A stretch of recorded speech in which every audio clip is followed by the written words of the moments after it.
Bonjour à tous et bienvenue sur la chaîne.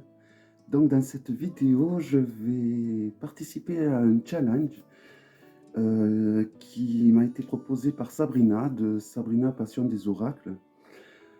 Il y a également Florence, Mademoiselle Florence, je crois qu'elle s'appelle le nom de sa chaîne. Je vous invite à aller voir leurs vidéos moi je me suis régalé devant leur vlog.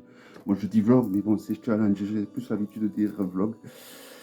Donc je l'ai trouvé super intéressant, comme la plupart des vlogs souvent qu'elle propose. Je trouve qu'elle propose souvent des vlogs super intéressants qui permettent de ressortir les jeux et je trouve ça bien. Donc il faut trouver des jeux qui correspondent aux 7 péchés capitaux. Donc il y en a où j'en ai mis plusieurs parce que, bon, vous allez comprendre, hein. Il y en a où j'en ai mis plusieurs, voilà. Bon, alors, est-ce que je les ai tous déjà? Oui. Alors, le premier péché capitaux qui est le... Alors, je sais plus si je vous l'ai dit. Il vous faudra cliquer sur le hashtag que je mettrai sous la vidéo et vous aurez toutes les vidéos de ceux qui ont fait ce vlog qui sont référencés. Donc, n'hésitez vraiment pas à aller voir les autres vidéos. Je crois qu'il y a Laurence, mon ami, mon binôme de Laurence 2009 qui devrait faire également ce challenge. Alors, mes jeux qui correspondent à mes 12 péchés capitaux. Alors déjà, je vais m'occuper du plus terrible, selon l'Église, qui est l'orgueil. L'orgueil, en fait, c'est celui qui se prend pour Dieu, celui-là qui veut être à la place de Dieu, celui-là qui dit que c'est lui qui a réussi à faire ces choses alors que c'est pas lui. Alors, j'ai choisi 2 jeux. Alors, évidemment, par rapport à ce que veut dire le péché, j'ai choisi le tarot de Lucifer que je voulais vendre et que j'ai gardé parce que, bon, il me rappelle plein de choses, une partie, un passage de ma vie quand je l'ai acheté, voilà, que je n'ai pas envie d'oublier, donc je le garde. Et voilà, et Lucifer, c'est quand même, c'est lui qui a fait naître le premier péché capital, capitaux, capital. Voilà, c'est Lucifer qui a quand même était l'investigateur du premier péché capital, qui est donc le péché de l'orgueil, parce qu'il a voulu se rebeller contre son créateur. Il s'est rebellé contre son créateur avec une bonne partie des anges qui ont suivi, et ce qui l'a amené à être déchu et damné. Et voilà, donc il a voulu se placer en dessus du Seigneur, il a voulu se placer en dessus de Dieu. Et donc, il a été puni pour ça. Donc, c'est un jeu très, très coloré. Donc, vous avez les sigils. Hop, je cache sur mon visage. C'est terrible, ça, ce focus. Alors, les 72 premières cartes correspondent aux cartes des anges déchus.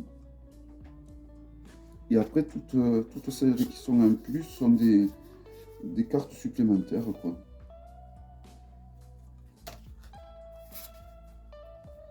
Ce sont des démons, en général. La 96.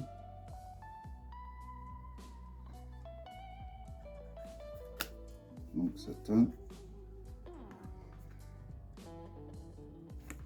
Voilà. Je vais vous montrer l'édit.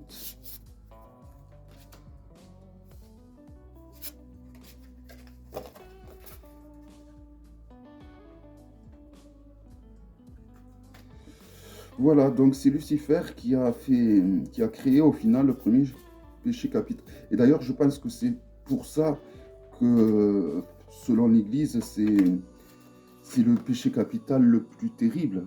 Je pense que c'est parce que justement, c'est Lucifer qui l'a créé. Donc, je pense que c'est pour ça que l'Église trouve que c'est le plus mauvais, quoi. Je pense. Voilà, donc un très joli jeu qui possède beaucoup d'arcanes. Moi, j'ai aimé son côté un peu dessin qui m'a fait penser les dessins animés que je regardais quand j'étais jeune. Bon, ben voilà. Puis bon, ça a été mon premier jeu sur, sur un peu tout ce qui est démon, tout ça. Et bon, voilà, ça me faisait plaisir de l'avoir. Et je ne suis pas déçu, hein, parce que franchement, voici l'intérieur de la boîte. C'est vraiment, je ne voulais pas montrer. Là, c'est du velours à l'intérieur. On a un œil en relief. vous voyez là. Et tout comme le Gaybook, hein, vous allez voir, il est vraiment... le Gaybook est tout en argenté, avec toujours cet œil en relief. L'œil qui voit tout. Voilà, donc je trouvais que, en ayant ce tarot, il fallait quand même que je le présente, parce que quand même, c'est la naissance de l'orgueil. Alors ensuite, un autre, on va dire que je me la pète un peu. C'est le... Alors, Nonain Tarot. Alors, c'est la même créatrice qui a créé les Children of Lita. D'ailleurs, elle est, je crois, en train de préparer les Children of Ostara. Elle fait des jeux, j'adore cette créatrice, j'adore. Alors, pourquoi? Parce que déjà, il était... Alors, c'était une campagne sur Kickstarter, j'avais un gros grimoire avec. Un super grimoire, très... Je vous le montre, il est vraiment magnifique quand même, ça vaut le coup que je vous le montre. Et je m'étais dit que jamais je pourrais utiliser ce jeu, que ça allait être un jeu de collection, mais que jamais je pourrais l'utiliser parce qu'il me paraissait compliqué. Puis bon, vous voyez, il y a tout ça hein, dessus, il y a tout un oracle. Enfin voilà, il est assez conséquent, il y a un sacré Gaybook. Hein, qu'on a eu pratiquement gratuit, je crois, en participant à la campagne de Kickstarter. Enfin, si, du moins, on l'a payé vraiment pas cher, quoi. Et vu la beauté que c'est... Ah, j'abîme une page. Ah non, le certificat d'authenticité. C'est pas si grave. Décidément, en ce moment, il va falloir que j'apprenne à être plus minutieux. Bon, je crois que je le rangerai plus tard. Non, c'est bon. Donc, pourquoi le Nonain Tarot? Parce que je pensais que jamais je serais capable d'utiliser ce tarot. Et depuis que je l'ai jamais trop utilisé. Donc là, on a souvent le premier Gaybook de base. Rien qu'à lui seul, ça suffit. Hein, ça ne sert à rien d'avoir le grimoire. Moi, le grimoire, je l'ai pris parce que, de par la campagne sur Kickstarter, ça valait vraiment le coup. Bon, ce tarot est un bijou, tout simplement. Alors, je me suis dit, je l'achète pour la collection, et voilà. Parce que je ne serais jamais incapable de m'en servir. Et finalement, ça fait depuis quelques semaines que je l'utilise, en général le soir. Alors ça, c'est la partie oracle, il y a quand même pas mal de cartes, et la partie tarot. Et alors en fait, vous voyez, il n'y a rien d'écrit dans ce jeu. Il n'y a pas de nom, il n'y a pas de numéro. Vous voyez, les arcanes de cours, elles se ressemblent énormément les unes aux autres. Et alors, depuis le début, je me dis que ce jeu, jamais j'arriverai à l'utiliser, si ce n'est qu'avec le Gaybook à côté. Bon, en soi, ça ne me dérange pas hein, d'utiliser, j'ai pas d'utiliser un jeu avec le Gaybook à côté, mais c'est quand même plus agréable de ne pas avoir besoin du Gaybook, tout ça. Et bien, finalement, figurez-vous que, il s'avère que je me la pète un peu, parce que finalement, voici l'arcane du magicien, magnifique, hein. Je ne me trompe pas au moins. Donc, vous voyez, il y a tout ce qu'il faut quand même pour reconnaître les arcanes en question sur chacune des cartes. Donc, au final, il est assez facile, enfin, du moins, finalement, je les trouve assez faciles d'utilisation. Il y a un lien qui se crée incroyable avec ce jeu. Donc, là, je crois que c'est l'air. C'est l'air ou le feu. C'est l'air. La reine d'air. Donc vous voyez, c'est pas évident parce que les figures, elles se ressemblent toutes. Et alors, je suis quelqu'un qui n'a pas trop confiance en lui. Alors du coup, ce jeu m'apporte beaucoup de confiance. Et donc du coup, l'orgueil, il en a pris un sacré paquet. Parce que c'est vrai que je suis fier de savoir, de pouvoir de maîtriser ce jeu. Voilà. Alors le maîtriser, c'est un bien grand mot. Mais je vois que chaque fois que j'ai un doute sur l'arcane et que je vais voir dans le Gaybook pour voir si c'est la bonne, chaque fois, ça va faire 3 semaines à peu près que je l'utilise vraiment de façon intensive. Je vois que chaque fois, je ne me trompe pas. Je suis dans le juste. Alors du coup, c'est super, quoi. Alors ça aussi, c'est un jeu que je ne ferai jamais utiliser, y déposer les mains de quelqu'un d'autre hors que les miennes sur moi. Parce que vous voyez, il y a des sigils dans ce jeu. Donc il peut être utilisé en magie. Donc c'est un jeu exclusif aussi également qui est fait pour faire de la magie. Voilà, donc voilà, donc c'est vrai que je me la suis un peu, ça fait, là j'ai un peu le melon de savoir que j'arrive à utiliser ce jeu comme ça. Il faudrait que je redescende. Et même l'oracle, j'arrive parce que j'utilise jamais cet oracle seul, hein. Je l'utilise avec le tarot. Et je sais pas, quand je suis parti, je parle. Alors je l'ai utilisé qu'à 2 personnes, hein. On peut pas dire. Mais les 2 personnes m'ont dit que j'étais dans le juste, ou alors elles voulaient me faire plaisir. Je pense pas. Donc voilà, donc c'est vrai que ça me motive et donc je continue, hein. Bon, je suis loin de le maîtriser encore, on va dire, à 100%, mais voilà, déjà, je ne pensais pas y arriver comme j'y arrive là à l'heure actuelle, franchement, et donc je suis agréablement surpris. D'ailleurs, je pense que je l'utiliserai prochainement lorsque je ferai un live de nouveau sur les tirages. Voilà, et c'est un jeu qui me plaît évidemment énormément. Voilà donc pour ce qui est de l'orgueil. Donc je préfère prendre un petit peu de temps pour ranger parce qu'après, le problème des vlogs, c'est qu'on se laisse vite, surtout quand on sélectionne beaucoup de jeux comme j'ai sélectionné, on se laisse vite envahir. Il y en a un autre sur les prénoms, il m'a moins, je sais pas si je vais le faire, celui-là il me parle un peu moins, mais je verrai. Après je pense que j'ai suffisamment de jeux pour qui correspondent à mon prénom. Alors ensuite, l'avarice. Les jeux que je ne veux pas partager, que je garde que pour moi. Alors en général, c'est la totalité des jeux que je possède. C'est pratiquement tous mes jeux que je garde que pour moi. Mais il y en a plus particulièrement. Alors j'ai essayé d'en sélectionner. J'en ai sélectionné 3. Mais à la base, j'aurais pu mettre le Bonnet Stone, j'aurais pu mettre le Tarot des Vampires de Jens Daniels. Mais bon, à la base, il y a celui-là. J'ai fait faire cette boîte par un ébéniste. Voilà, avec ma petite chatte Manjou dedans. C'est mon tout premier tarot que j'ai eu. Donc je le conserve vraiment dans un tissu. J'y fais très attention. Et évidemment, à part moi, je pense que personne d'autre y déposera les mains dessus. Je l'ai en double parce que c'est un tarot que j'utilise pour faire des tirages. C'est mon tarot de base. J'utilise soit ça, soit un Marseille, et après, à partir de ça comme base, je rajoute des riders. Et j'aime bien finir par des oracles, voilà. Donc ça a été mon tout premier tarot que j'ai eu. Bon, j'avais eu un simple Marseille de Grimaud avant, mais il était juste passé dans mes mains, et je l'avais ramené au commerçant parce que ma grand-mère ne voulait pas que je m'en serve. J'étais très jeune, j'avais, je crois... J'avais 14 ans, c'était suite à l'émission Mystère. Je ne sais pas si vous connaissez cette émission qui passait sur TF1. Ils avaient parlé du tarot et ça m'avait donné envie de l'acheter. Donc j'étais allé l'acheter. Ma grand-mère me l'avait fait ramener au commerçant parce qu'elle trouvait que j'étais trop jeune. Et ça commence à faire un moment, j'ai une amie qui est italienne qui m'a offert ce tarot d'Oti. Et j'en suis tombé amoureux. Alors je m'en suis acheté une autre version. Je vais vous montrer quelques arcanes majeurs, mineurs. Je me suis acheté une autre version sur laquelle j'ai écrit, comme Béline a écrit sur son tarot. Parce que je trouve que c'est intéressant d'écrire. On ne peut pas se souvenir de tout.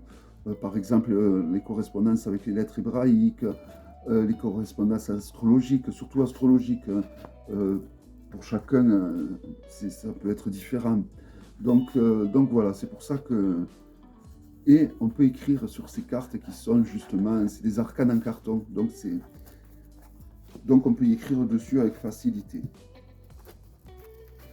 Donc pareil, je me suis bichonné au niveau des pierres, hein. J'ai pas mis des pierres...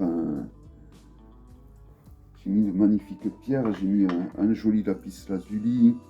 Parce que les jeux que j'aime bien me les entourer de pierres. Donc j'ai mis un saphir étoilé, un rubis étoilé, une pierre de lune noire, une pierre de lune blanche,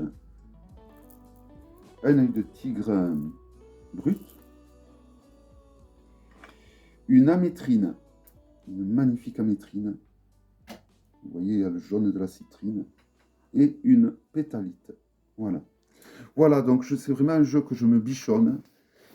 Et c'est vrai que je vais être très avare dans la manipulation de ce jeu parce que c'est toute une affection que j'ai dans ce jeu. C'est ma meilleure amie qui me l'a offert. C'est mon premier tarot, donc du coup, voilà. Et vous avez vu, il est comme un neuf, hein, vraiment. Hein. Mais bon, il faut dire que j'ai de suite acheté le même parce que je voulais y écrire dessus, justement. Et donc, du coup, voilà. Alors ensuite, je tenais à vous en présenter deux autres. Hein, parce que ceux-là, je ne les ferai jamais toucher à qui que ce soit. Il s'agit du Noctoria et du Goetia, qui a été dessiné par... Je ne sais pas s'il y a le nom.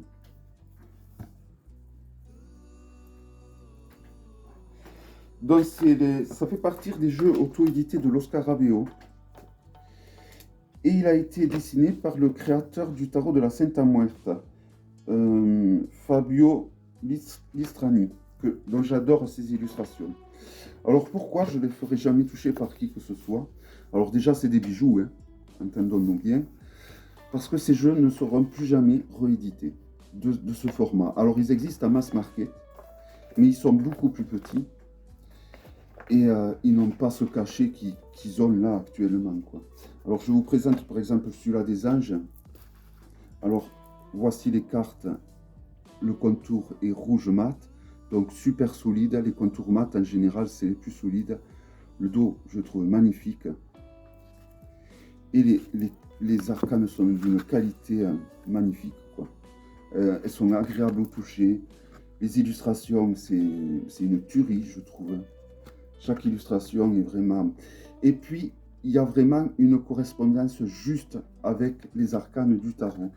Il y a vraiment une correspondance avec les 78 arcanes du tarot, contrairement au tarot occulte et au tarot des anges qui est sorti, donc, je crois aux éditions Vega, donc de Mac Travis, où là, par contre, il n'y a pas du tout une bonne correspondance avec le tarot.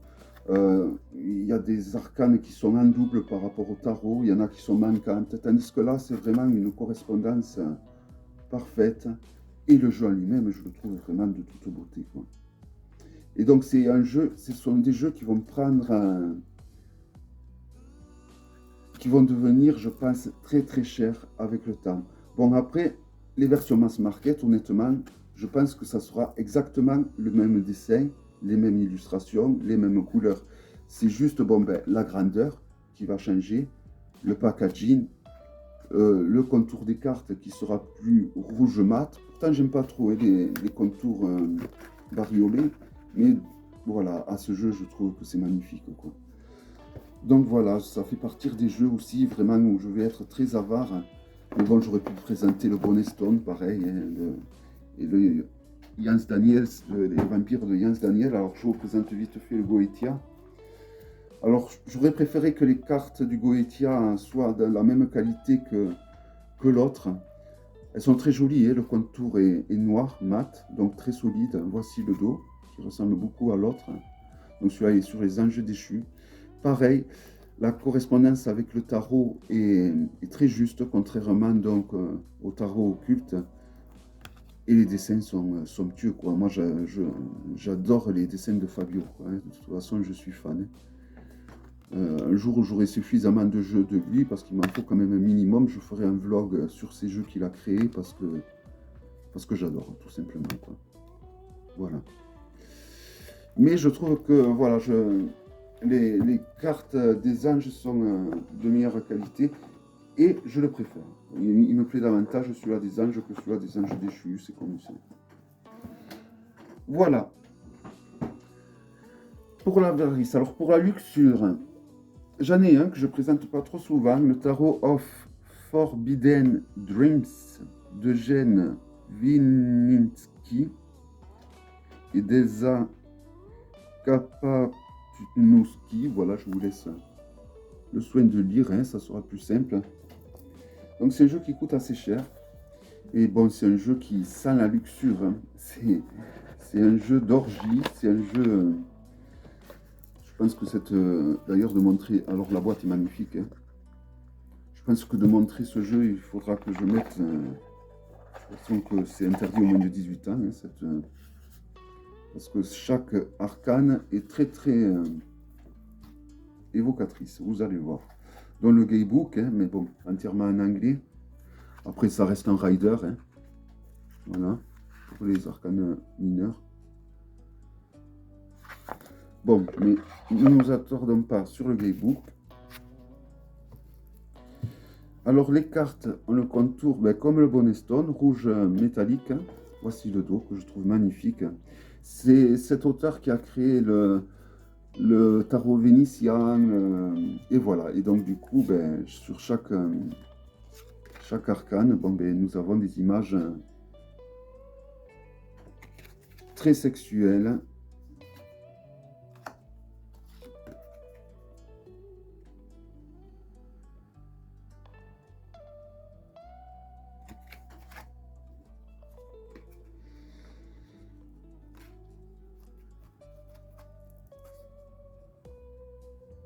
C'est fou ça. Dès que je montre mon visage, le focus, hein. Voilà, donc il y a de tout. Il y a du sexe, il y a de l'amour, il y a du sadomasochiste, il y a, on peut dire, de la nécrophilie avec l'arcane sans nom, hein. Il y a toutes les sphères sexuelles qui sont représentées dans ce jeu.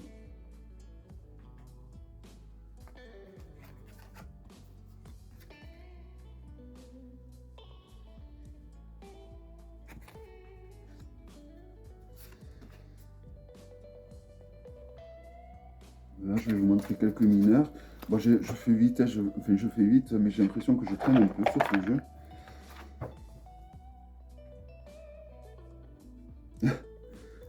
J'avoue que certaines, j'avais complètement oublié qu'il était caliente comme ça, ce jeu. Voilà, vous voyez, il y a vraiment... Bon, c'est le seul que j'ai de jeu dans ce style. Et j'avais envie d'en avoir un. Et alors j'ai longtemps choisi, longtemps tourné. Je voulais prendre le tarot de Casanova, de l'Oscar Abeo. Et après j'ai vu celui-là, de Gênes, là. Et bon, ben, je me suis dit, celui-là, il est vraiment magnifique. Enfin, magnifique. Oui, il est vraiment... c'est un tout, quoi. C'est un tout, c'est la qualité des arcanes, le packaging, le tout fait que c'est un beau jeu. C'est pas que la luxure, on va dire. Enfin, si, c'est justement la luxure dans son état pur. Alors, ensuite, l'envie. Alors, l'envie. L'envie, il y a deux jeux. Un que je n'ai pas et que je crois que je ne pourrai jamais avoir, c'est le Disciple Tarot. Si s'il y en a d'entre vous, je lance un appel, si parmi d'entre vous, il y en a qui ont le Disciple Tarot et qui veulent le revendre, ou que vous connaissez un endroit où on pourrait trouver ce tarot, je suis preneur, je le recherche désespérément partout et je ne le trouve nulle part. Chaque fois que je fais un vlog avec Nat et qu'elle me le montre dans son vlog, j'ai un rage de jalousie. C'est un jeu que j'adore. Pourtant, apparemment, les arcanes mineurs ne sont pas d'une grande qualité, apparemment. Enfin, les arcanes toutes majeures et mineures, hein. Voilà, donc c'est un tarot ouais, que j'ai pas eu, et que j'aurais vraiment aimé avoir et que j'espère qu'un jour il sera édité, mais je pense pas, quoi. Je pense pas qu'il sera réédité un jour. Et alors ensuite, depuis que je tire le tarot, que je tire les cartes, bon, j'ai tiré avec le Marseille. Mais voilà, après j'ai eu le Doty qui m'a plu énormément, avec lequel je suis resté. Et après j'ai connu les Riders. Et je trouvais que pour moi, le tarot de mes rêves aurait été un style de dessin du Doty avec des Riders, avec des mineurs illustrés comme le Rider, mais avec un style qui soit entre le Doty, qui est un mélange d'alchimie. Et voilà. Et j'en étais en pensée d'essayer de me trouver un créateur pour qu'il me sorte ce jeu, qu'il me le crée sans fin. Et, bien, il est sorti. Il s'agit du Terra Volatile Tarot. Donc, c'est un tarot où il y a plus de 100 arcanes. Et voilà, et c'est un style qui ressemble beaucoup au Doti. C'est un tarot où il y a beaucoup d'alchimie. C'est voilà, c'est un tarot où il y a la justice avant la force, comme le Marseille. Voilà, c'est un tarot qui me plaît beaucoup, énormément. Donc, ils ont inventé une cinquième série d'arcanes mineurs qui s'appelle les navires, qui ressemblent un peu aux coupes. Ça représente les vaisselles, d'ailleurs, c'est celle-ci. Hein. Ça représente un peu notre âme, notre évolution spirituelle. C'est un jeu qui est très bien pour travailler sur soi grâce à cette nouvelle famille d'arcanes mineurs, donc, qui sont les vaisselles, donc les navires. Voilà, c'est un jeu que j'adore, tout simplement. J'adore ces illustrations. Ça me fait penser aux jeux italiens, mais pas les vieux jeux italiens, les jeux italiens un peu plus récents, comme le Doti, comme le Soprafino. Ça me fait penser un peu à ce style de jeu. Et comme j'aime bien l'alchimie, il y a beaucoup de représentations alchimiques dans ce jeu. Il y en a énormément. Il y a également, vous avez pu voir Kali, il y a des anges. C'est un jeu qui regroupe au final tout ce que j'aime dans les tarots. Et tout ce qui fait que j'ai plein de tarots différents, ce jeu, en fait, il le regroupe. Et donc, j'ai longtemps rêvé d'avoir un jeu qui regroupe donc tous ces goûts que j'ai. Et un jour, j'ai réussi à l'avoir. Voilà, ils l'ont créé exprès pour moi. Donc, c'est un jeu que vous pouvez trouver au Portugal, donc avec des frais de port pas chers. Et avec des frais de douane inexistants parce que ça fait partie évidemment de l'Europe. Voilà. Ensuite, donc après, on a eu l'orgueil, l'avarice, la luxure, l'envie, maintenant la gourmandise. Donc la gourmandise, c'est-à-dire les jeux que j'aime au point de les avoir en double. Donc, que j'ai en double parce que c'est un gros coup de cœur ce jeu depuis que je l'ai. De toute façon, je l'utilise tout le temps, c'est bien simple. C'est le Bonestone et Schwert Tarot. Voilà. Évidemment, celui-là, je l'ai en double. Ça, c'est la partie. Celui-là, je ne le touche pas, je le garde précieusement. Ce jeu se revend à un prix faramineux sur YouTube. Alors, des fois, je me tâte, j'ai envie de le vendre parce que je me dis c'est débile d'avoir un jeu d'une telle valeur et de ne pas s'en servir. Mais bon, voilà. Vous voyez, il est comme neuf. Il est neuf, tout simplement. Et voilà, et c'est vrai que des fois je me tâte si je le vends, si je le vends pas, mais bon, un jeu comme ça, pour l'instant, je le garde. J'ai peur de le regretter parce que j'ai entendu dire qu'il allait sortir un mass market, mais est-ce que c'est vrai? Est-ce qu'il sera de cette qualité? Je sais pas. Franchement, je sais pas du tout. Et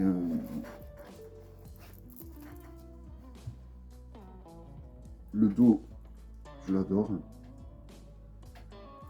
Et les illustrations sont tout simplement magnifiques. Alors pour moi, c'est un jeu que j'aurais pu mettre aussi dans les jeux de la paresse. Parce que c'est un jeu qui me parle énormément à force de l'utiliser. Et c'est vrai que j'aurais pu le mettre donc dans la paresse. Parce que c'est vrai que quand j'ai pas envie de me prendre la tête, j'utilise ce jeu et tout vient tout seul, quoi. Et voici donc l'arcane. C'est à cause de cet arcane. Je n'avais vu que cet arcane sur Etsy. Parce que ce jeu était en vente sur Kickstarter, mais également sur Etsy. Et je n'avais vu que cet arcane. Et cet arcane, elle m'avait appelé. En plus, j'avais vu Avalon. Je croyais que c'était un jeu sur Avalon. Et or, Avalon, c'est le nom de la créatrice.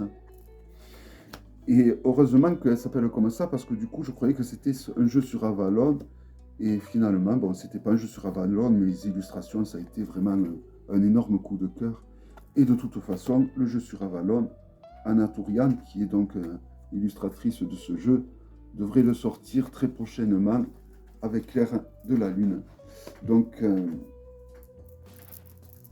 Donc du coup, voilà, c'est un jeu que je ne regrette pas du tout, surtout d'avoir un double comme ça. Est-ce que je le garderai le double? Je sais pas, je pense quand même, mais ça m'étonnerait que je m'en débarrasse. Je l'aime trop pour... Puis bon, je l'utilise tellement que j'ai tellement peur de l'abîmer que je préfère l'avoir en double, tout comme celui-là, qui est le Tarot des Vampires de Jans Daniels, en français.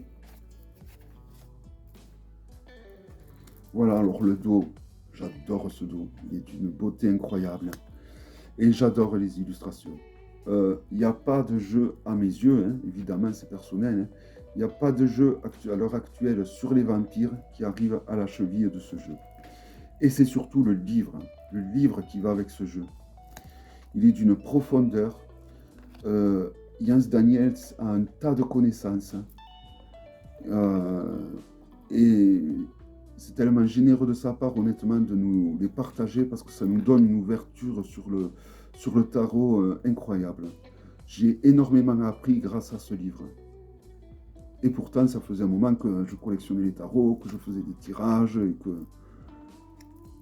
et qu'on m'avait initié. Donc, mais j'ai énormément, comme quoi on apprend toujours avec le tarot. Mais ce livre m'a vraiment fait avancer. Alors, c'est un jeu que j'utilise à la fois comme un Marseille, comme un rider. Et des fois, ça m'arrive de l'utiliser de façon intuitive et il marche très bien comme ça aussi. Alors, est-ce que c'est aussi à force de l'utiliser aussi. L'intuition, c'est ça souvent, hein, c'est à force d'utiliser le jeu, de le manipuler, ça fait que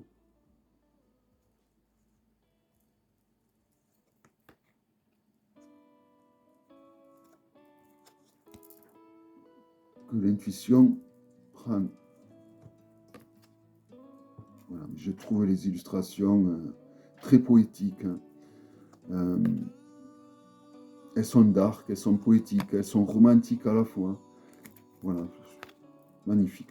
C'est vraiment un jeu qui est magnifique. Et donc je l'ai en double. Et c'est de la gourmandise, surtout vu les prix de ces jeux. Alors, les épées sont restées les épées dans ce jeu. Je peux continuer à vous présenter quelques arcanes du temps que je vous dis ça. Les épées sont restées les épées. Les coupes sont devenues des grâles. Le feu, le bâton sont devenus le sceptre. Et les deniers sont devenus les crânes. Les filles représentent le valet. Les seigneurs représentent le cavalier. Et la dame représente la reine et le prince le roi. Voilà. Il n'y a qu'à ça encore que j'ai du mal. La correspondance entre le fait qu'ils aient renommé les arcanes numérales, c'est pour ça que je me suis fait un petit pense-bête. Voilà. Au dos de l'arcane qui va représenter la colère. Ensuite, ben voilà, justement, la colère.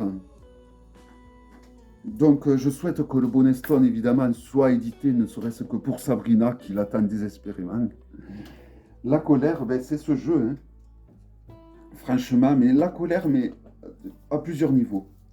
Alors, je ne sais même pas de dire son nom, parce que pour moi, le Smoke ASH Amber, ben, vous avez vu ma unboxing, j'ai été obligé de déchirer la toolbox. C'est super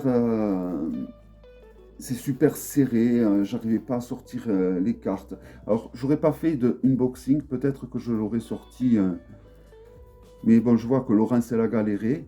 Elle a dû un peu ouvrir sa boîte de façon, je pense, assez brutale, puisqu'il a fallu qu'elle la recolle.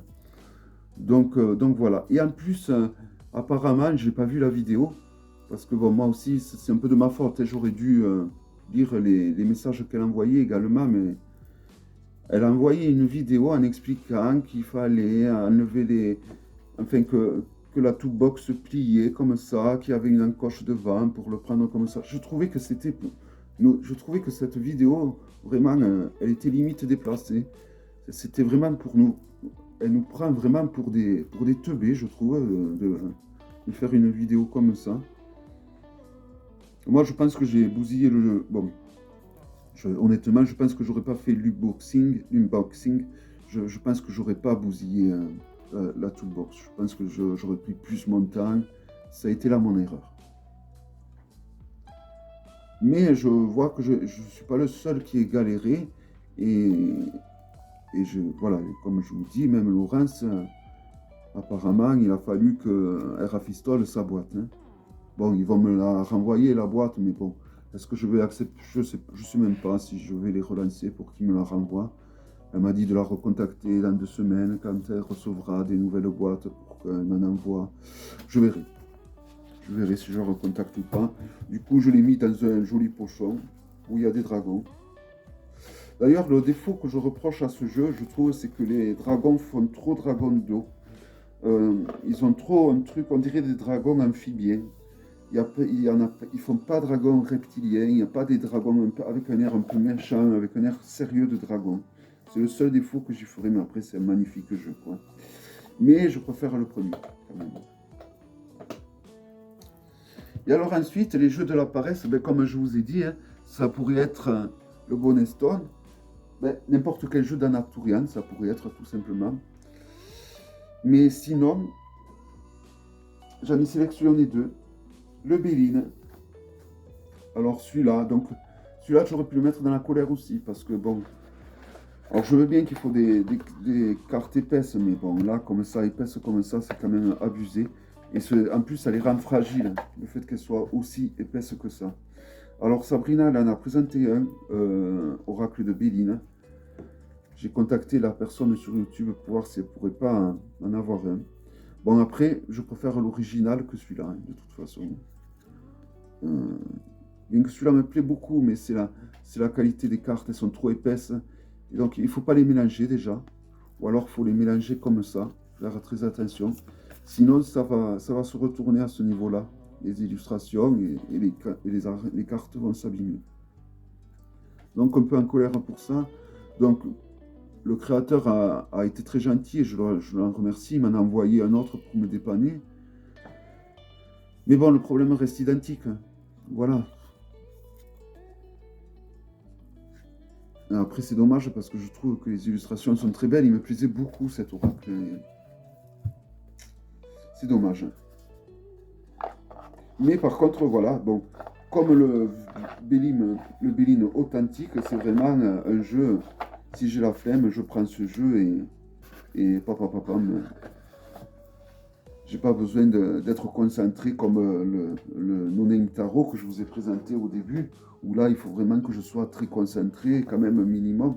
Là, celui-là, bon, ben, ça vient tout seul, les interprétations. Peut-être parce que ça fait longtemps aussi que je tire avec le Béline, tout simplement. Mais... Le Tarot Renard de Célia Ménechville. Alors, ce jeu, je crois qu'à la base, elle a conçu aussi pour les enfants. Alors, un petit bijou, hein, qui arrive dans son écrin. Mais je le trouve d'une facilité d'interprétation. Du moins moi, en tout cas, je le trouve super facile à interpréter. Et alors, les arcanes sont d'une pure merveille de qualité. Et je le trouve magnifique. Alors, j'ai hâte d'avoir son prochain jeu sur les fantômes. Parce que quand j'étais petit, j'adorais les fantômes. Et je m'amusais à créer des fantômes en tissu. Et quand je les créais, ils avaient exactement la même tête un peu que les fantômes de Célia, elle est en train de créer dans son nouveau jeu. Donc il me tarde beaucoup son nouveau jeu. Et donc ce tarot renard, ben, je le trouve, il est super facile à interpréter. Je trouve que les arcanes parlent toutes seules. Il est tout beau. C'est un peu mon doudou deck aussi à la fois. Il est tout doux.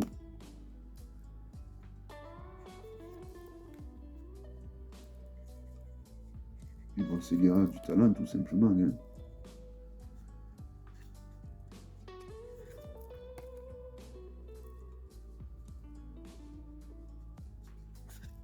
Et il y a une arcane particulièrement plus qu'une autre que j'adore.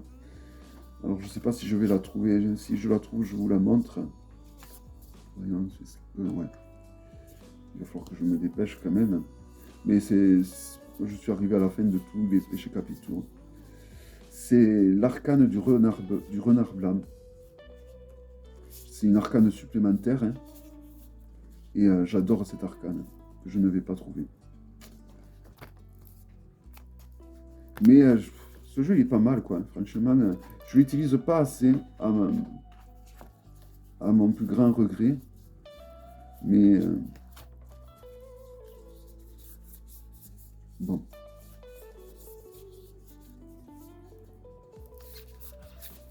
Après, je suis sûr que quand je vais le reprendre, ça va être la première arcane que je vais tomber dessus. De toute façon, vous le connaissez, je pensais, ce fameux renard blanc. Moi je l'ai. Je crois que j'ai acheté ce jeu rien que pour cette arcane. Cette arcane, je sais pas, elle faisait. Je trouve qu'elle apporte beaucoup à ce jeu, cette arcane. Surtout dans le monde actuel où on vit où les gens ne sont plus du tout tolérants sur la différence des uns et des autres. Je trouve que ce renard blanc, au milieu de ces renards roux, dans notre société de nos jours, cette arcane, je trouve qu'elle c'est très bien qu'elle y soit. Et du coup, ça permet de faire des tirages intéressants, justement, à ce niveau-là, à ce sujet-là, avec des illustrations douces. Et ça, j'apprécie parce que ça permet de faire passer des messages, des fois. Ah, je vais pas le trouver, tant pis.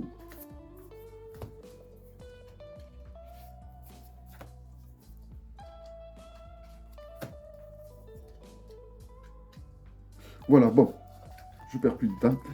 Et je vous en fais plus perdre non plus. Voilà. En tout cas, c'est un jeu que je trouve super facile à utiliser. Comme je vous dis, j'aurais pu mettre le Bonestone, j'aurais pu mettre le Doti, j'aurais pu mettre un tas d'autres jeux. Mais c'est vrai que celui-là, le premier jour que je l'ai eu, et même quand elle a montré les illustrations, je trouvais qu'il était super facile, quoi.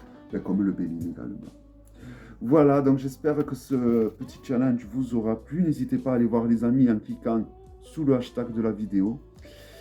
Merci encore à Sabrina de me l'avoir proposé. Je me suis régalé de le faire, régalé de vous regarder également. Et ceux qui ont une chaîne YouTube, ou même qui n'en ont pas, vous dans les commentaires, vous pouvez écrire vos jeux qui pour vous correspondent aux péchés capitaux, les jeux que vous avez, que vous faites correspondre aux 7 péchés capitaux. S'il y en a qui veulent le mettre dans les commentaires, c'est avec grand plaisir que je le relirai. Je vous dis à très bientôt pour une prochaine vidéo. Bye bye.